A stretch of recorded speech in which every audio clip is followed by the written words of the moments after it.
Hey everybody, Merry Christmas, Happy Hanukkah, Happy Holidays, Happy No Holidays, whatever you're into. So just a quick update for the ending of 2022. Probably be the last video until the start of 2023. On the press, I have to order a drill bit to re-drill that hole, and it's gonna get drilled out a little bit larger.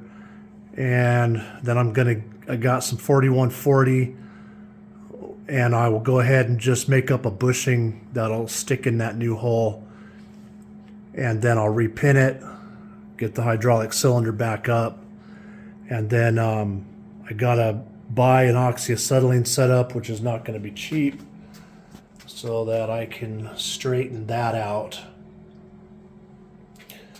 I could probably get away with not, but I think I'd just rather have it straight. I'm going to go ahead and box these ends in. That's going to get all boxed in on both sides. So I'll have to pull the press out, get my welder over here, and get all that boxed in. And that should give it a lot more strength and prevent any sort of future mishaps. And then I'm going to go ahead. I had some brackets that I was going to put into here, and I was going to machine some turnbuckles to go from there to the ram to hold the ram in position. And after this mishap, I decided against that. Those turnbuckles would turn into projectiles, probably with the power of a 50 caliber rifle. With the amount of power that I've seen this thing put out, I don't want to chance it now. Shop safety is number one. Everything else is secondary to that. So I'm going to go ahead and do what everybody else does. There'll be a cross girder attached via a pin to that, so the whole thing will rise up and down, but it will keep the ram from moving around, and it'll be good and strong, and I won't have to worry about any of that nonsense again. So I got to go and get some steel next week and start fabricating that. I got to get some steel to finish my welding table so I can have a decent welding table to weld on. And then the press for the most part will be semi-complete. There's just some minor things I got to deal with. I got an oil leak, going here and there. So I'm going to have to get this off and clean it up and retighten it, make sure it's good and tight. I'm just really kind of surprised the places this has leaked. These hoses, which came from China, as you can see, are leaking from the swivel. You can see that there, which has really aggravated me. So all these hoses have to get replaced. There's only, four hoses. I got two on the pressure side and two on the return side that have to be replaced. These are fine. That's fine. I might have to replace that pump. It's a dual stage pump. It's got a real minor leak coming from that fitting, so I'm going to pop that fitting out and put a different one in. But other than that, no leaks from the oil filter. Everything there seems to be going good. I'm going to get that pointed downward so the hose isn't going in all funky directions, and that should pretty much complete the press. And here's my welding table. I got to get the rest of the mill scale off of here. What I've been doing is I've been using that lump of clay right there, and I've been building up little dams and then putting vinegar in there and just letting it sit overnight, and the vinegar literally just eats all this up, so I don't end up having to grind on the table and scratching it all up. So I got to do that on both sides and get that finished. And then I gotta just go ahead and weld some steel together and get some casters to put on there so I can wheel it around and all that stuff. But otherwise, this is fairly heavy enough at least. But it's kind of hard working on a table saw.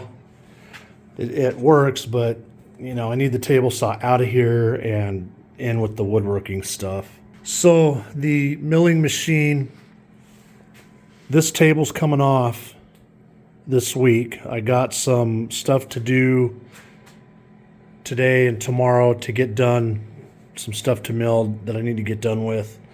And then I got to take the table off, and it's going to be sent in, and they're going to regrind the surface of this so it's nice and flat and smooth. It's got, you know, as you can see, some damage. People were welding on it, whoever had it last, and the, you know, you can see there's all just kind of stuff that's wrong with it. And I can't get a decent dial indicator reading on it, so I have the head trammed to the vise. But you know, the vise, you got to take it off and mount stuff to the table every now and then, kind of like what I got going on here. You know, if I need to mount something to this, it's mounted to the table. So I need this table nice and flat. And I don't even know why those flakes are even on there. It's ridiculous. These are supposed to be oil flakes, and you usually put those in the ways, and you know, whoever did this and put those there put them wrong. They should be on this facing down, and this should be smooth. So next year, the rest of this, the saddle and whatever that is, the knee or whatever, that's going to get sent in, and that's going to all get, and the table, it's going to all get reground together. But I can't afford to do that all at once. So we're just going to take care of the surface of the table, get it back together. It's tight enough that, you know, I don't have really any backlash issues or wear issues I have to worry about, so that's pretty good. But the reason you don't want the flaking on there is because these chips, and I should have, I'm going to go ahead and put a guard on there so that doesn't happen, but you're still going to get stuff in there. And the depressions will hold fine particles, and then when you're going back and forth with the saddle, it's just grinding away at it. Then I got to find somebody close by that can rebuild this head. I don't think it's really a major issue, but I got a few issues with it. This thing is broke, which has to do with the power quill. And then I have to, this right now is in reverse. This should be in this position for forward. So I'm having to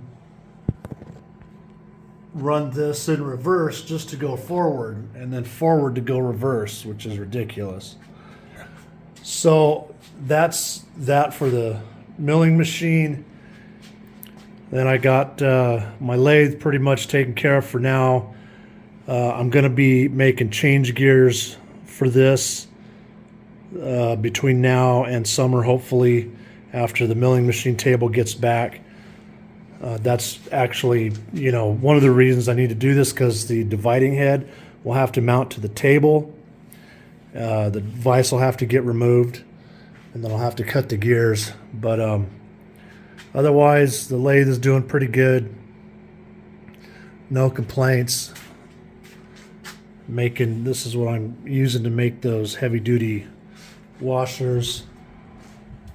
So I'm still dealing with this. I'm going to have to go ahead and take this off and do some milling, and that's what I'm going to be working on, as well as this one before that mill table gets sent in. So they're coming to pick the mill table up on the 30th, so I got to have that crated up in a heavy plywood box and ready to go. But as it stands, I don't have,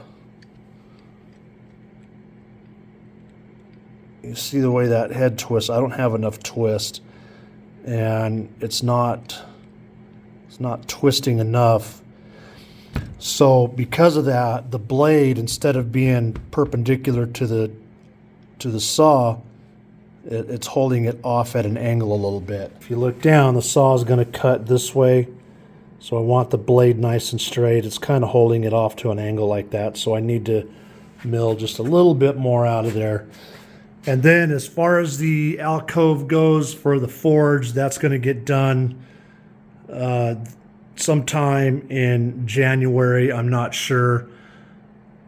It's almost done already. I just have to clean it out, get the forge finished, and get it parked in there in its final position. And then I have to build a vent hood. I've got the steel for it already, and that vent hood is going to sit right across here, and then there will be a tube or something that'll clamp onto the blower, and then I'll have to cut a hole in the wall, and it's going to vent out. So that will take care of that. And of course that hole that vents out is going to have to require some work so that all the heat is isolated from going into the wall and creating a problem. But anyway, the blower is good and solid. No vibrations. I've run the blower several times and it's doing great.